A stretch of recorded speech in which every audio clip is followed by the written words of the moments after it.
Hanging out today live at Darren's is the Down and Outlaws. Hey. Gentlemen, run down the line, quickly introduce yourselves. Peter. Jon. Chris. Kyle. They have just made their way from the Bay Area on their way to South by Southwest, the annual pilgrimage bands do, to be the ones that rise to the top. So let's go there first. Like, do you have expectations? Do you have like an ideal scenario?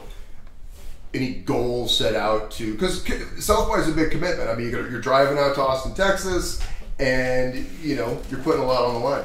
I think for us, this has been just a long time coming as far as doing a significant tour. So this is, I mean, South by being this time is great that it worked out as far as like being ready to do this, but I think we're all just like looking to have a really good time and play a bunch of fun shows. Yeah, and it's in tune with releases we have coming up. So we recorded an album that is yet to be released. We don't know when, but the single is coming out this month at some point. And the name of that single? It's called Lay Me Down. And you did a bunch of recording earlier this year with Scott Parker over at 606. Yeah. How was that experience? 606, of course, for those that don't know, is the Foo Fighters' home. That's their ground zero for making all their music. Yeah. It was phenomenal. You're all still speechless. It was a good week. We did the whole record in a week, and it was awesome. It was great. Yeah, we're really proud of it. We're really happy with it. And it was with Lou was the engineer and producer on it. John Lustow. Yeah, John Lustow. So it was great. Like you said the other day, it was just a very family-oriented place. You felt like a real part of their scene, and they're all very open arms and welcoming. So it was a good experience. Right, and I think I may have confused two things. Because what I said was you work with Scott Parker on a separate project, which is going to be a vinyl 7-inch release. Yes. And then you cut your Down and Outlaws forthcoming album with Lou. Okay. Yeah, we all did it all at once. Basically, it was all part of the same sessions. Mm-hmm. Yeah. And now, what do we know about that vinyl release? Is that going to be part of the single rollout? It's not a part of the single rollout. It's going to be. He's starting this series this month. So the 18th Record Store Day is the kickoff of when the series is happening. Okay. And so we're going to be kind of in the middle of his set of releases for that. So we haven't been given any kind of schedule as to when that's coming out, but it's again going to be later this year. And you have the album. That's the album too. You don't have a set date though for the album at this point. Correct. Neither. Yeah. I think the 7-inch will be before the record though. Okay. Yeah, I can't wait for that 7-inch series that he's doing. Yeah. Scott's pretty cool. Yeah, Scott's a good dude. He's wrangled a lot of people who are going to be a part of it, I think. Yeah. I don't think we know the whole list of, but it sounds like it's going to be pretty cool. Yeah, I think Off is the first one. So, I think, Okay, so back to your music. So we have Lay Me Down as a single. We have the album coming on. What else can you say about just the overall body of music that you guys have coming out? Well, in addition to that single, there'll be a second single, probably 2 to 3 months afterwards. So it'll be single 1, 2, probably the 7-inch, and then the album. Mm-hmm. Yeah, and the videos along with them as well. So a nice long rollout of music in 2015. Yeah. We're incredibly excited. The general vibe of the 7-inch is actually maybe slightly more upbeat sounding songs. It's a little more punky, I think. Yeah. I think the record, it's heavy. I mean, it's rocking. It's loud. It's pretty. We think it's pretty in your face, but it's a good rock album. I think that's how we describe it. We're proud of it's 10 songs, and we're happy with. Yeah, we're just.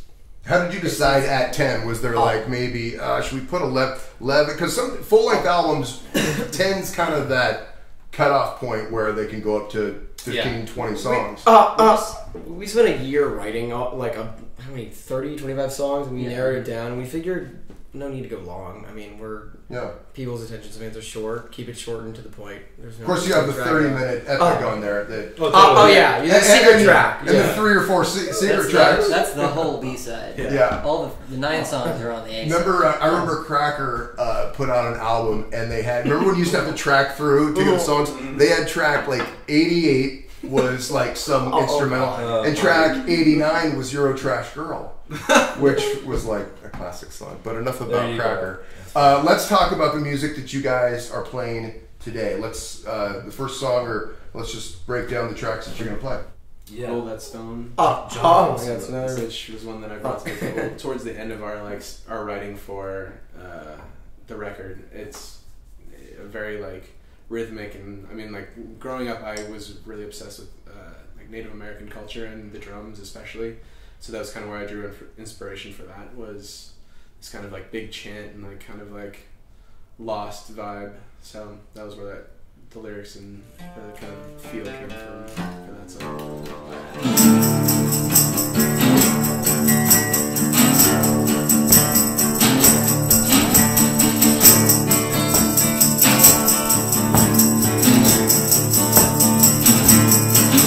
Gotta roll that stone, oh, oh, oh. Gotta roll that stone, oh, oh, oh. 80 miles from the nearest town, I'm watching the sun go down. No water and no light, gotta try and make it through the night.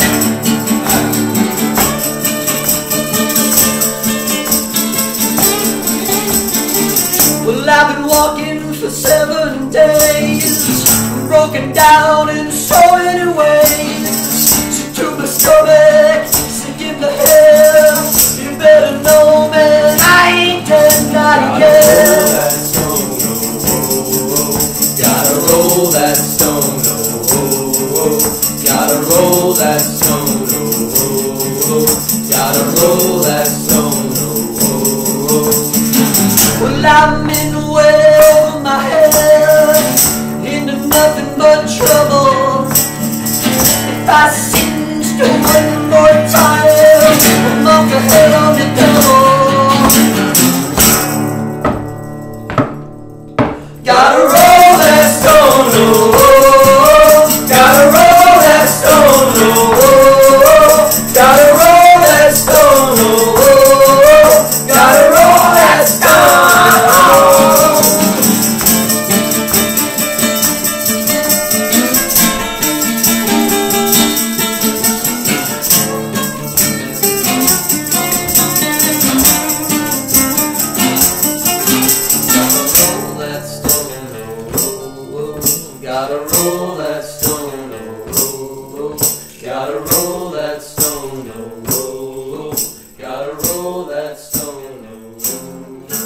Not to let any industry cats out of the bag, but I think that there's, you guys are getting a little bit of attention. You've been in the trenches for a while. Do you have any hopes of getting signed? Are you working towards that? Do you want that kind of big record deal? Do you want to be on arenas in the next year and a half? Well, I don't think it's more of like the specific situations. I think it's whatever just flows and feels good. It's more about the people you're doing things with, as far as I'm concerned. Mm-hmm. And we met Vanessa, who got us in touch with all the 606 people, and then have just met trains of people after that. So just kind of wherever it takes us. And obviously the fan base with any band is massive. I mean, I think more than a label, more than anything. I think that's the right answer. Yeah. It's trying to get the record heard as much as it can be. Yeah. And just as an independent band, as an unsigned band, when you talk about we want to get as many people hearing this record as possible, what are your strategies? How do you, because that's a monumental task. How do you get the name out there? How do you get the word out there about the music? I mean, how we started. Do you have the answer to this? No. Do you know the answer? Let's brainstorm. Where's the whiteboard? I mean, we worked on it to begin with. I mean, we made a plan, just being from San Francisco, to try and come down to LA at least once a month and play a show and make friends. And now we have a huge network of people that we can call genuine friends and crash their houses when we can. And it's like we've developed a lot of relationships just by coming down and playing and just meeting people and saying what's up. And I think that's kind of what we're aiming to do with going on the road. And so city by city, like one step at a time. If we can make a friend in New Mexico, if we can make a friend in Arizona, like we're going to come back and make more friends. And to be honest, honest to God truth, before I knew you guys, before I just heard your name on the scene, I thought you were an LA band. because you guys did do so many shows down here. You were in and out around so much. We've heard that a couple. We've heard that a couple times. It's actually kind of. It's become a kind of a joke. Yeah, we think it's kind of funny. It's the LA band with the longest commute. But also stringing out the releases too. You know, we're not just gonna flop an album on there. Very smart. So just kind of keeping it rolling. So there's something else to offer. I think you guys have patience has been a good thing with it also. Yeah, and I also think that you guys have something to offer a unique audience. With you, Chris, is your Tourette's. Yeah. And which is something that you've had throughout your life. Yeah, most of it. Yeah. And it's been, obviously when you're in a band and it's something that affects social, it's become discussed. You're open with it. Yeah. Do you feel like, as someone in a band who's, you're not shy about it, you're not off camera, you're not. Have you been contacted by others or people that have said, hey, I want to bounce some feelings and thoughts off you? I don't think we've been. There's not enough exposure of us as a band where I think that's been anything that anyone would know about. I think on like a broader level. What is interesting, actually, I think about the Tourette and being around musicians and creative types is I grew up in a more sort of conservative like area and place. And your brother's right here. Right, yeah. We haven't mentioned that yet. Yeah. I grew up in the basement. So until you're 13. But being around creative people, everyone's super mellow. Like it's, I'm constantly surprised at how not a big deal it is to anybody, and that's kind of reaffirming and is really nice to hear too, because I'm used to.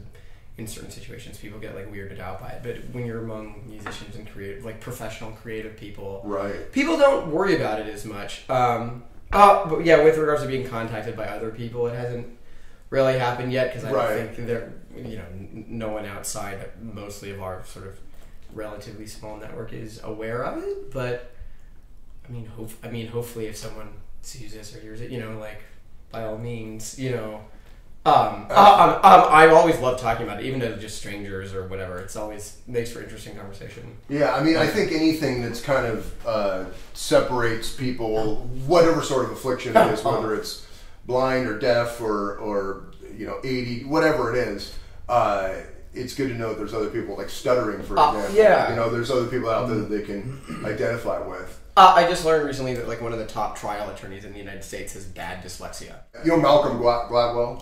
That's where I heard about it from He has a whole chapter of how all these CEOs and guys on the Forbes list are, because they learn these tricks of memorization, and they'll say, have one of their assistants read this for me and sum it up orally. They want to have to.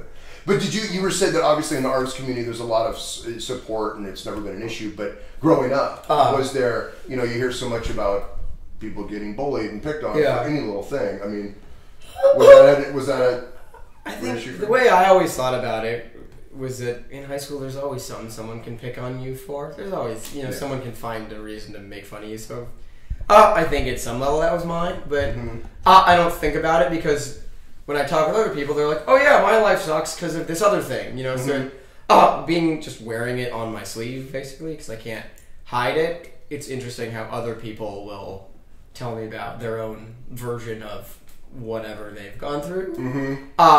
So on that level, I don't think I ever felt victimized by it because I hear, because of it, other people's kind of equivalent struggles, if you want to call it that, I guess. And you have a good support system, and obviously. These guys are patient in the van when I'll just be like hooting over like 6 hours, and rarely do they bat an eyelid. Sometimes I'll get a little. Sometimes it's just loud. That's what it is. When I'm trying to when John's napping. How was that for you?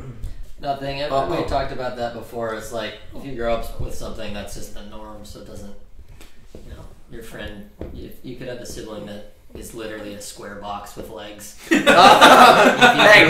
you grew up with them, then that would just be how it is. Your brother. Think about it. Yeah. So. Well, and I want to applaud. I think it's great that you guys talk about it and are open about it because I see a future for you guys and you'll be out there. And I think bands in this nowadays have to be transparent. Yeah. I think that that's how they connect with their audiences and And I think you guys do that already, so. Right on. Yeah, no, thank you.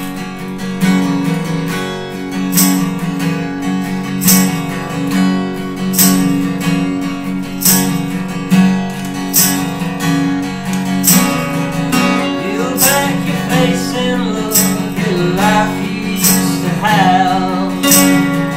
Left on your bedside table with a knife in the middle of the past.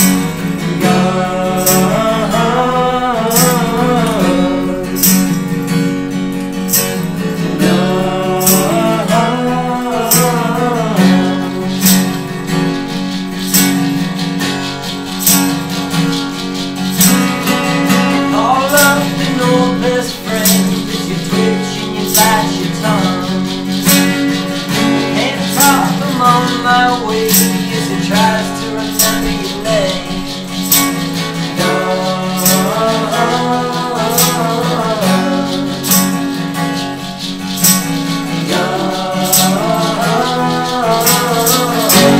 I don't know where to go, everyone is gone.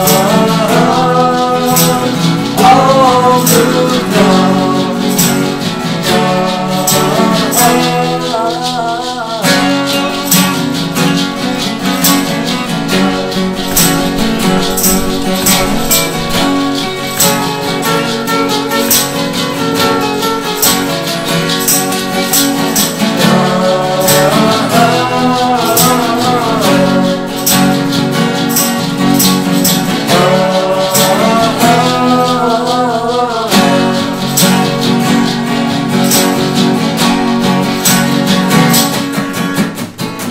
Face back on your face and tied on your head with twine. It's easier to talk about if we don't admit it's mine.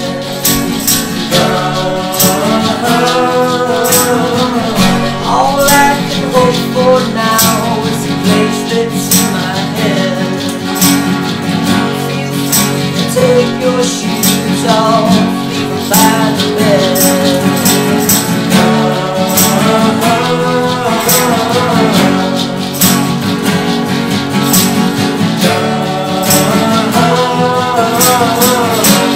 I don't know where to go, everyone is gone.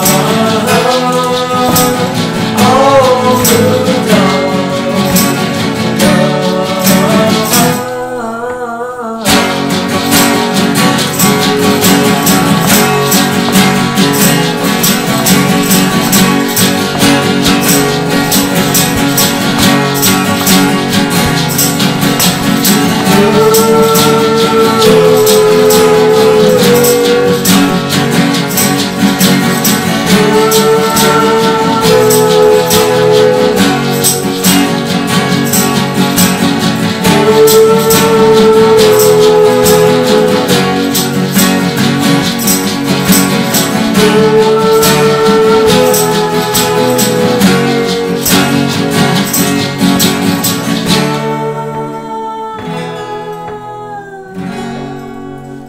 Gone was a song that Jon came up with the chords for, and then we just kind of pieced it together from there. Jammed it in the Yeah, back of jammed my it. parents' house in Santa Barbara. I always forget that's where it came from. Yeah. How many times did you have to run through it before you're like, all right, we got it?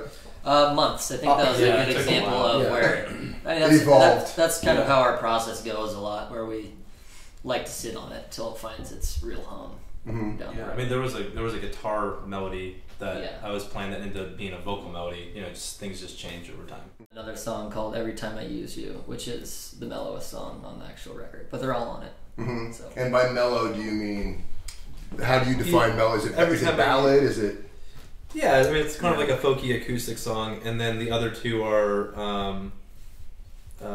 more they're loaded with distortion and loud drums and all that good stuff, guitar solos and creepy vibes and all that. Mhm. But we will be doing them acoustic today.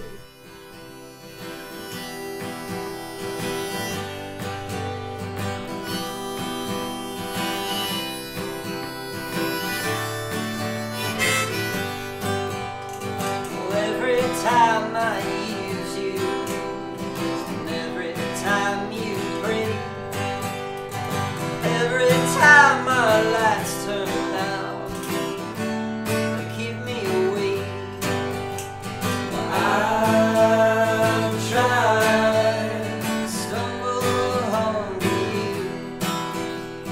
I've found there's nothing left to lose when I tumble out of reach from you.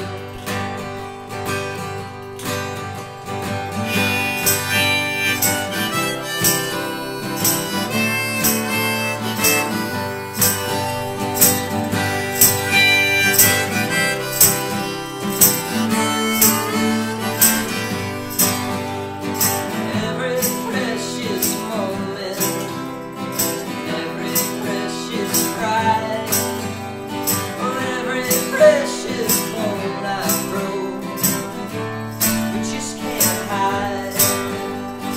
I tried to stumble home to you.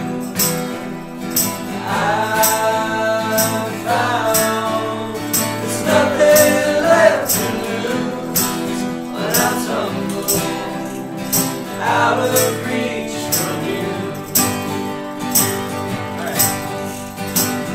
Well, I've been chasing all my dreams away. Yeah, I've been looking for some sunny days. Well, I've been searching for some other kind of way, but I tumble out of reach from you.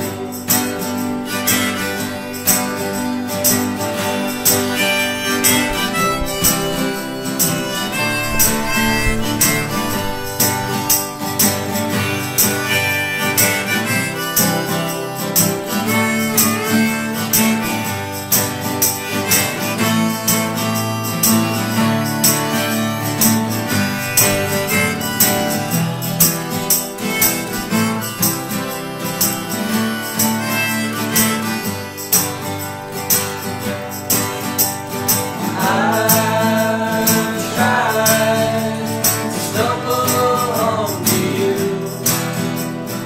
I've found there's nothing left to lose when I tumble out of reach from you. I'm trying to stumble home to you. I've found there's nothing left to lose when I tumble out of reach from you. When I tumble out of reach from you. That's an acoustic one that Peter wrote like a long time ago.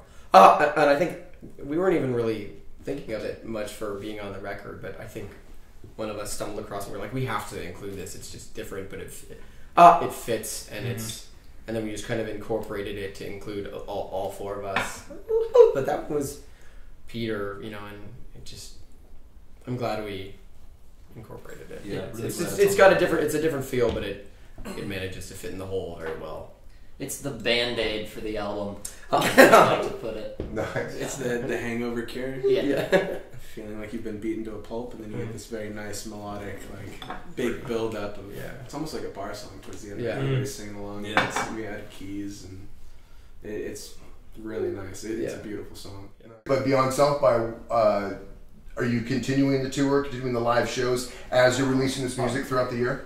Yeah, it's not all planned out at the moment because we were focusing on this trip, but I think we plan on touring for every release to some extent.